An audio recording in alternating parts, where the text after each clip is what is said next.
네, 국민의힘이 강세 지역인 영남권을 포함해서 단수 공천자 12명을 추가로 발표했습니다.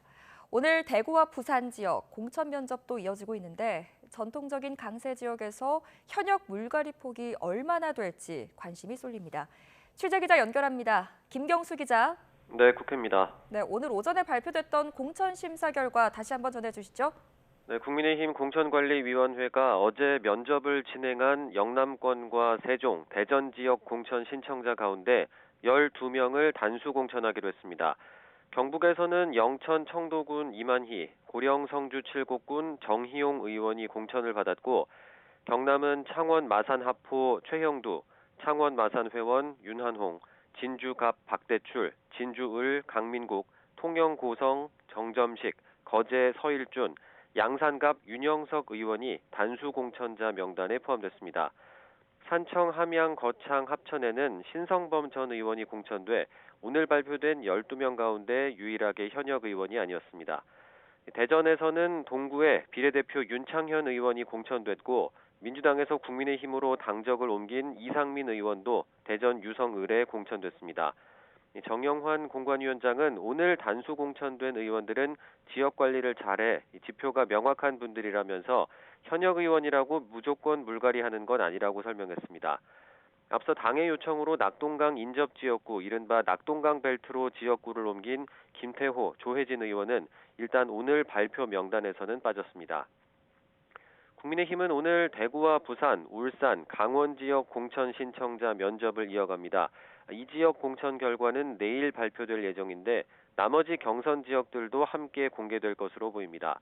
국민의힘은 앞서 현역 의원의 경우 자체 평가에서 하위 10%에 속한 의원들은 공천 배제하고 하위 10에서 30%에 속한 의원들은 경선에서 감산하기로 정했습니다. 앞으로 발표될 단수 공천과 경선 과정을 통해서 여당 강세 지역에서 현역 의원이 얼마나 교체될지 관심이 쏠리고 있습니다.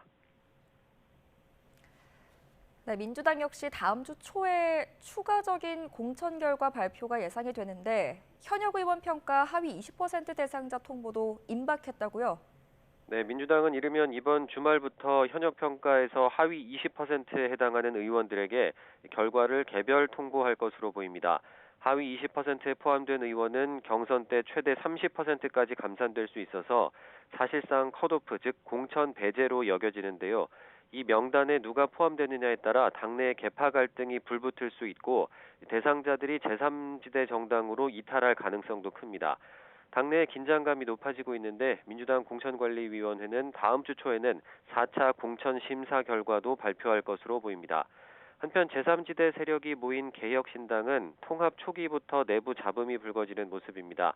정의당 출신 류호정 전 의원과 배복주 전 부대표의 개혁신당 합류를 두고 이준석 대표 측과 이낙연 대표 측에 이견이 있는 것으로 전해지고 있는데요. 당 현안과 관련해 오늘 오전 긴급 기자회견을 예고했던 이준석 대표는 1시간 전에 회견을 돌연 취소하기도 했습니다. 이 대표를 비롯한 개혁신당 인사들은 어젯밤 늦게까지 회의를 한 것으로 전해졌는데 회견이 취소된 건 이 갈등이 봉합됐다는 게 아니냐는 해석도 나오고 있습니다. 지금까지 국회에서 전해드렸습니다.